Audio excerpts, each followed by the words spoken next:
Everyone, and I hope you can hear me okay. If I get some thumbs up in the room, if you can hear me, see me all right. All right, great. Well, I certainly appreciate that introduction. You sound like the voice of Jim Dickinson. I'm not sure if that's or not, but was that Jim? Yes, sir. Okay, all right. So, Jim, I guess we've been working together long enough that I know your voice now. Good thing. Well, ladies and gentlemen, first, thanks a lot for this the opportunity to talk to you on this very timely and very important subject of integrated air and missile defense. And I am going to kind of walk around the park a little bit on some thoughts about that subject, about integrated air and missile defense and ballistic missile defense with the particular focus inside of it from the perspective of someone who's trying to find ways to counter a growing capability in North Korea. Now, we'll keep this on. I'll try to make sure boundaries on that, but I'm happy to try to address any questions or concerns you have. I thought I'd talk for about 20 minutes or so just to give you some thoughts, and then we'll try to interact for some questions and answers after that. But I certainly appreciate the Institute of Land Warfare putting this on, and as always, all the symposia that are put together by ILW are great professional development events. And it's tremendous to have such a large group there. And I can see most of you in the room. A pretty full house crowd there this morning to talk about this important subject. So, in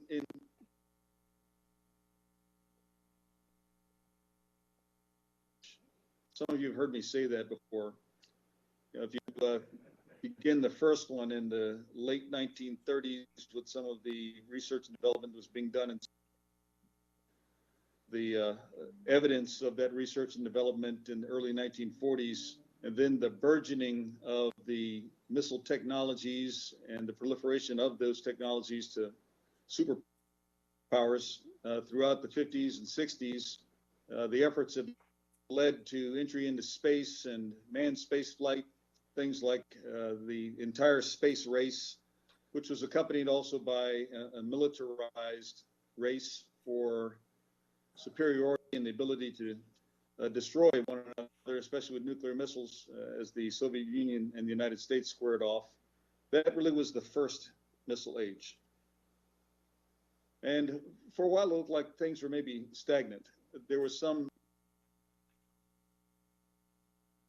that were developing capabilities, but nation states were pretty much up in the era of the 80s and 90s to what had been the forerunners from the late 30s on up to that point in time. And in many ways, the missile technologies were not much more advanced. They were really adaptations of existing technologies and capabilities, in some cases used in a different way than they originally were conceived, particularly as they were used for terrorizing, as they were used for deterrence, as they were used for offsetting, and other things. We saw smaller missiles start to rise at that point in time as well, things that had been just massed high explosive warheads on a rocket engine, a small rocket engine, had turned to precision guided munitions. In many ways, the United States was leading the way on that. And again, others were catching up with that. In my view, now we are in a second age where we have old technology being mated with new capabilities, which then much greater precision on the part of less sophisticated actors, and then actors going beyond that to submarine-launched ballistic missiles, medium-range ballistic missiles, intermediate-range ballistic missiles, and intercontinental ballistic missile capability that's being developed right now. The full array is evident. And while not all of them are, they haven't all been full. It's very clear what direction Kim Jong-un is heading, and that is to have a full arsenal of capability that can hold the United States at risk for deterrence purposes, but also for coercive diplomacy. And we see missiles being used in that way much more frequently, and certainly Kim Jong-un is a great exemplar of that. Some of his efforts are failing in public, and his willingness to do that and learn from missile tests that one would think would be a bit too cost prohibitive to waste missiles like that if you're trying to maintain defense, but that's not the way he sees it. And so he'll test and fail and test and fail and test and succeed. And so we've seen that, especially in the last year, where we had 24 different missile launches just in the year 2016 alone, and now also 2 nuclear tests, marking the 4th and 5th nuclear tests by North Korea, where previously we would see the first 3 separated by an interval of about 3 years between tests, not now. And so we saw 2 in a span of 6 months.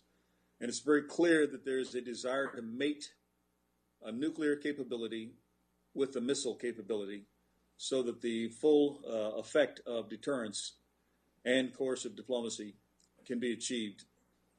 We know that North Korea is inspired by India and Pakistan, particularly Pakistan, I'll say in a positive sense, in terms of the desire to emulate.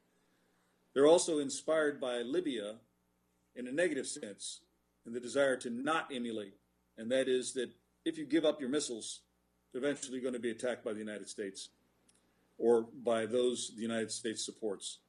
And so hanging on to these missiles seems to be very important to Kim Jong-un, and developing the capabilities as quickly as possible is what he's after. And he's not backing down from that.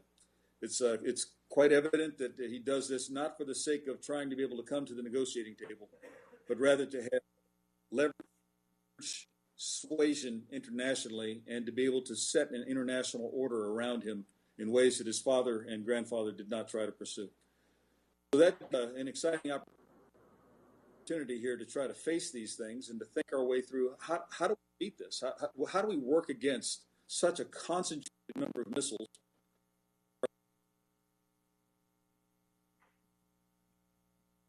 Of course, the 4th largest in the world, the world's a highly cyber force. How do we work against this? And it's very clear that it calls for a cooperative approach to integrated subject. And I will tell you that this is a proposition that's difficult to get on the leading edge of, because the missiles that confront us are far less expensive and far less sophisticated than the missiles we use to protect ourselves. And that the South Koreans also, being in the missile age themselves and having procured missile systems, also they have the expensive systems that we have. So they're very effective, they're highly sophisticated, but they're challenged by saturation and just the tyranny of numbers, which North Korea can muster on fairly short notice. And so it's clear that our approach to integrated missile defense, air and missile defense, and it's important to say that, has to be layered. Jim talked about that, and that's certainly one of my mantras. It has to be layered. And what do we mean? It has to be layered in a horizontal sense, from the front line where shorter range tactical missiles can have an effect, through that full array of missiles that I described. And here on the peninsula, of course, the medium-range ballistic missiles are pretty much the limit of what we are concerned about, other than potentially a highly lofted intermediate-range ballistic missile, which is possible to still hit the Korean Peninsula.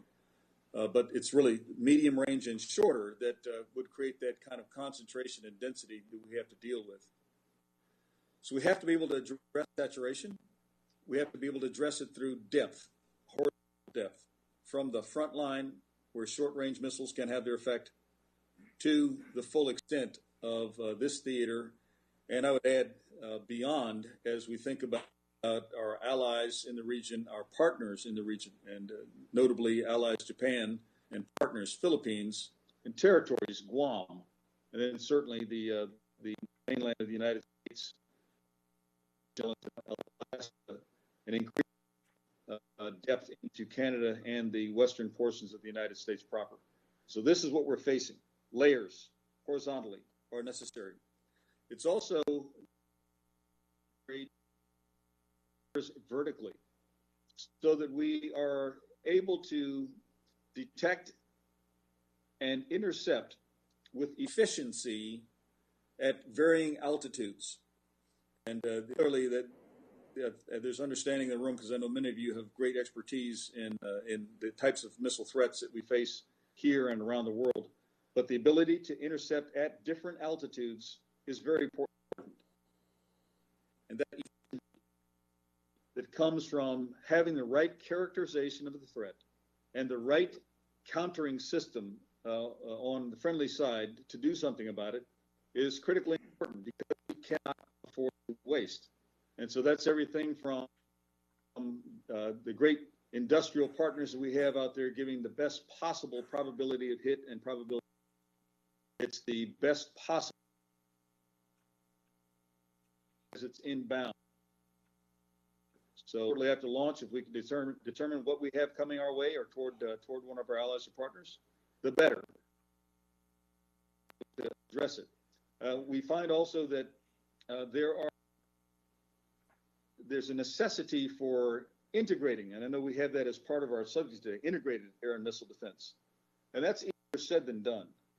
It's absolutely necessary so that we are literally weaving together the horizontal and the vertical and creating a much more effective web of defensive capability so that missiles cannot penetrate, or if they do, they cannot affect anything that is of great value to us. Now, the challenge in integration, of course, is first sovereignty. You know, this is an away game that we want to play. And so our integrating efforts are going to be really U.S. capabilities being integrated into some sovereign capability while preserving sovereignty of whoever that partner is. And that cannot be assumed away. So sometimes there's tribal wisdom out there about what a U.S.-led integrated air missile defense system will ultimately do to sovereignty. And the tribal wisdom, the tribal lore out there in many countries, I've heard this in the Middle East, and I certainly hear it here, and I heard it elsewhere throughout the Asia-Pacific region, is the U.S. will choose to protect itself instead of protecting the host nation. Now, that alludes to the second challenge of integration. The first one being this issue of sovereignty. The second one being an issue of trust. And without a foundation of trust, we can't expect to see the kind of integration that's necessary against the emerging threats that are extant in the world today, like the North Korean threat. And so trust has to be built so that we have thickening, layering, and integration, not just in the threatened area, but in depth beyond that with other partners, as I mentioned, like Japan. To be sure, there's insufficient trust between Korea and Japan to enable that right now. And so the U.S. plays a very important role in helping to, you know, if we can't weave together, maybe we can snap link together in the meantime. And the U.S. left and right arms are shaped like snap links so that our partners can connect to us when they are ready to do so, and that they end up fundamentally connected to one another, whether they designed it that way or not. So building on trust is a critical part of our integrative efforts. There's a technological aspect of integration that has to occur. Can the systems talk to one another? And that's even if the systems are U.S. produced, U.S. procured systems, sometimes the communication structures that go with them might be indigenous or might have limitations to them in terms of what data can be passed or not passed. And so there's a technical integration that has to happen also that we must think our way through. And any command control, computers, and information approach that helps us to do that more seamlessly is welcome in all aspects of our operations, but no less so in integrated air and missile defense, just to make it simpler for partners to be able to tie in electronically and digitally so that the benefit of more sensors, more shooters, better integration can actually unfold. I could go on and on about some of the challenges to integration, but I want to offer an additional idea, and that is that thinking about the defense is another very important aspect of trying to achieve advantage over the adversaries that we see emerging now, like North Korea. And so the defense is not enough. Some theorists have argued for many, many centuries and over again come back to this, that defense is the stronger form of war. I'm not so sure. In the missile age, I'm not so sure if that's true. Defense is an essential form of war, without a doubt. That provides both moral ascendancy and physical protection to some degree. But it's not enough. If we're not also able to kill the archers, we will never be able to catch enough arrows. And at the very least, in places like the Republic of Korea, with such a great density in and around the Seoul area, but with other huge cities popping up throughout the length of the peninsula, from Seoul all the way down to Busan, any missile that gets through against something that's not a specifically protected asset is still going to hit the Korean peninsula. And the effect on the psychology is pretty significant. So we have to have an offensive capability also integrated into our air and missile defense system, the ability to kill the archers. Ideally, a sufficient combination of capability that is known to an adversary in both defensive and offensive aspects, so that deterrence actually occurs. And that's the optimum that we would all seek to try to achieve. We're achieving some of that right now. We were still seeing lots of missile tests, as I talked about, in number. Some of these are research and development to enhance capabilities. Some of these are demonstrations to show resolve or show frustration, discontent, or anger on the part of North Korea. But they're not landing here. And so to some degree, we have to say that we're achieving that deterrent effect, and I think it's the combination of our offensive capabilities and our defensive capabilities. In the meantime, while we have that deterrence, we see an enemy who's trying to get beyond the deterrent effect and to achieve deterrence and that suasion that I talked about earlier, that coercive diplomacy that he's pursuing, which means we can't stop in our development of the layers in the meantime. So everything from counter cruise missile to counter rocket artillery and mortar to counter unmanned aerial systems to counter soft that can serve as forward observers for long-range artillery. All these things must be part of our portfolio that we continue to develop, and we're not finished with that by any means. This is where we tie into some of the Army warfighting challenges on how do we first continue to advance allies and partners? How do we operate across multiple domains? And how do we achieve the desired effects relative to a political end?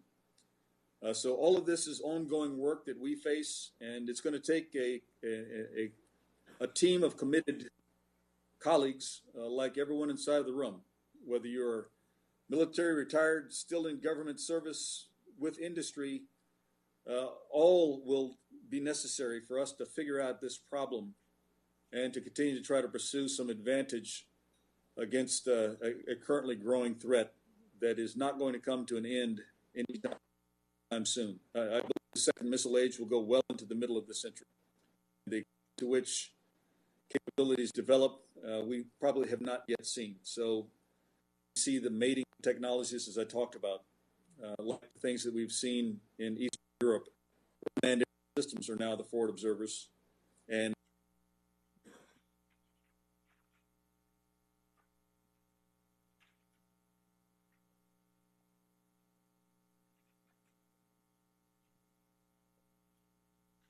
trails.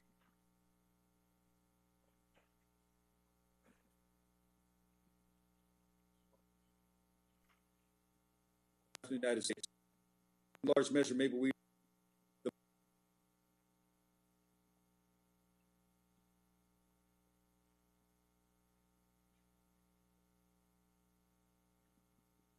going to endure for long. I'll just stop with those thoughts and tell you once again, thanks for the opportunity to chat with you, and let's see what questions you have that I might be able to address. Thank you, sir. Any questions for General Brooks? Oh, come on. Hey, General Brooks, J.D. Johnson here with Raytheon. Could you speak a little bit to the current state of integration there with South Koreans and where you see the biggest challenges of integrating, again, the capabilities that you have on PEN? Okay, thanks, JD. It's something we continue to work on. We're continuing good work that you started while you were here at 8th Army. We've made some progress. So first, the information sharing for early warning is advancing, and we've made some good strides just during the past year on providing early warning when we have some concerns about potential preparations of launch. We of course also had the General Security of Military Information Agreement signed between the Republic of Korea and Japan, which is a big step. It really is. And that helps the two of them provide early warning to one another in a time of need. There's still a limitation to the amount of trust and the reflexive response that either country makes at the slightest infraction that offends the sensibilities of either country is still pretty significant. We're in the middle of one of those reflexive withdrawals from one another right now, even while we have a standing agreement. And even as we do missile defense and warning exercises in the maritime space, as we just did 2 weeks ago, a trilateral exercise that was a very good exercise, and it absolutely moved our capability forward. In terms here on the peninsula, the integration continues. Some of you are aware that the South Koreans procured the Green Pine radar system a few years ago, 2 of them, and those don't directly interface with our systems. So there's still an air gap that we have to jump in order to make sure that we get the benefit of both systems. And I won't get much more precise about that, but suffice it to say that's not sufficient. That's not good enough. We know we can do better. Trust is a part of this. Security of systems is another part of it from the technical sense as well. But that's a step forward. And so we have greater cooperation. We have the sensors coming into a place where we're both together, and we can close that air gap very quickly. But we still have a way to go on this. I would tell you also, as we think about the upcoming deployment of terminal high altitude air defense, that critical system that adds a very important layer and also adds area defense to what it is that we currently have in point defense throughout the peninsula. When that comes, that also, we have to think about how do we integrate that into the early warning, into the ability to discern and to defend. And so this is work that's in progress right now. It's moving in the right direction, but we're not where we want to be yet. And I'm sure we're going to continue to arrive on a much more fulsome set of integration here this year, but we're still not there yet. So work in progress, JD. One more question, sir. General Brooks, Mike Doobie, I'm from Vermont, worked with your Uncle Francis for many, many years. I wanted to ask you about the recent SecDef visit, and if you could just describe kind of how that went.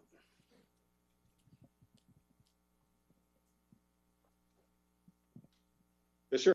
Mike, thanks for the question. The SecDef's visit for us was meaningful on many levels. The fact that the very first level, secretary level visit by the Trump administration came to the Republic of Korea was a message that was not lost, and certainly not on us here in the ROK-US alliance, and I believe not lost in the region as well. And so that was the first part of it. Was this place was first sends a very important message. Secretary Mattis was very clear about how seriously the administration takes the issues of the Korean Peninsula, both the threat from North Korea, but also the importance of the ROK-US alliance. And that point was emphasized repeatedly, and I think well received by the South Koreans. He talked about how important it is for us to continue our efforts to strengthen the alliance and make sure that it remains ironclad. He also talked about the importance of things like extended deterrence, and that any nuclear use by North Korea would be met by a overwhelming and effective response. And so that reassurance that we have to provide to the Republic of Korea, but also that promise that we have to provide to North Korea, is an important part of what Secretary Mattis also communicated while he was here. I think he struck a really good chord with the leaders that he met here. Of course, the highest end, that was the acting president of the Republic of Korea, and as well the National Security Advisor, Minister of Foreign Affairs, Minister of National Defense. So the national security structure and the leadership team that is guiding this great republic forward. And so a good foundation, a good start. It will add energy to our bilateral consultations that we have throughout the year.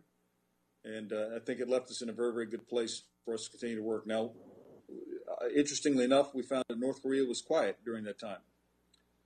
And while we anticipate that they are postured to fire missiles or even conduct another nuclear test, they could do that really at any point in time. They didn't. And so predictions that things would happen automatically as a result of the U.S. inauguration or any of the anniversaries that were passed in December and early January, those didn't happen. So we want to make sure we're taking stock of that. What does that mean, and what might it signal to us?